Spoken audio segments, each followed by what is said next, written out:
Good evening, ladies and gentlemen. You're watching NDTV and this is Battle for States, a show where we track elections very closely.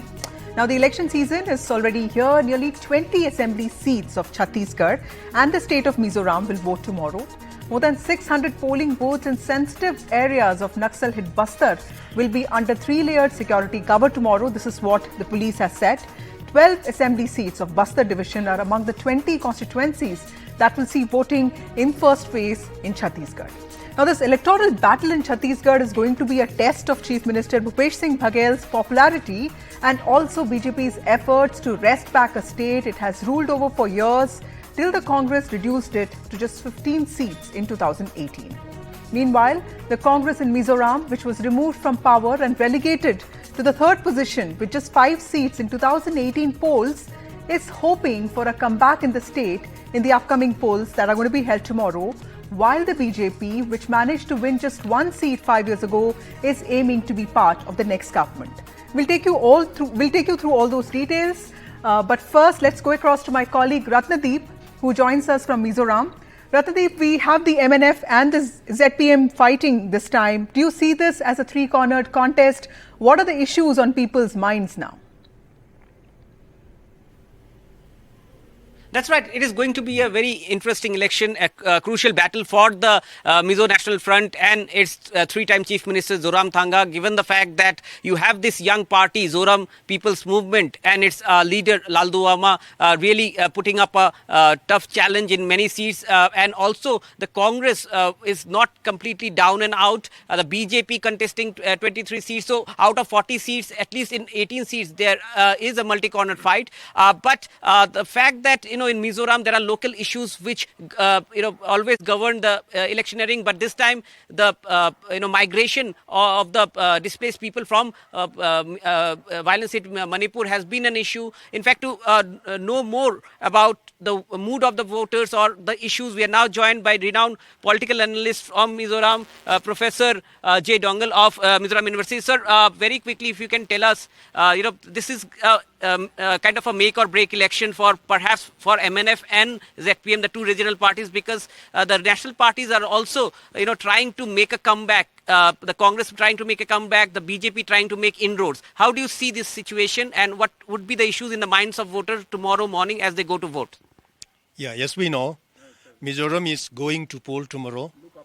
And in this regard, as we have heard now, so the main contenders this time are MNF, ZPM, Indian National Congress, and Bharatiya Janata Party. And Congress is trying its level best to regain its vote bank and to regain its popularity. And so far as BJP is concerned, BJP has no impact at all in Mizoram politics. There is no Modi magic and there is no Modi influence in Mizoram politics. But, tell us about the regional parties. The MNF will be able to keep power with itself, or we see a emergence of ZPM as a new power center in Mizoram?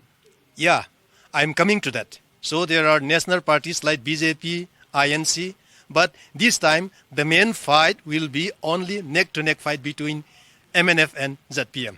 So the main contest will be mainly between ZPM and MNF.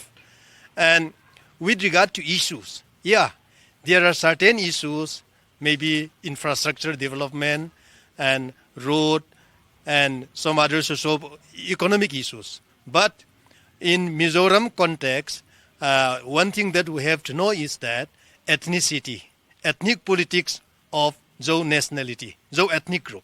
For example, as we know, there are displaced persons from Manipur who are from the same Zhou ethnic tribes, blood-related brothers of Mizoram. Then there are also Jin refugees from Myanmar who are from the same Zhou ethnic stock, then from Bangladesh also. And in this regard, the mood of the people is going towards their blood-related kins across national and international border. So due to that, these Zhou ethnic politics, Zhou ethnic nationality, this is also one of the main issues. So there you are, as Professor Dangal pointed out, the fallout of the violence in neighboring Manipur has been one of the key narrative in the election campaigns as well. And this is a narrative on which all the political parties have campaigned, and that might play a very crucial role in the minds of the people as they go to vote tomorrow and decide who is going to form the next government in Mizoram. Thank you, Ratnadip and Professor Dongle, for joining us with those details. Let me go across to my colleague Sunil Prabhu, who joins us from Chhattisgarh. Sunil, Bastar is, as we all know, very sensitive, and in the last few days, we've seen heavy campaigning by the BJP and in the Congress, specifically in the areas that go to polls. Now, there's a concern about price of forest produce, liquor, and of course, politics around paddy. What is on top of people's minds there? Well, I think uppermost on everybody's mind is to you really benefit from the Revdi culture. So they have been looking at those promises that have been made.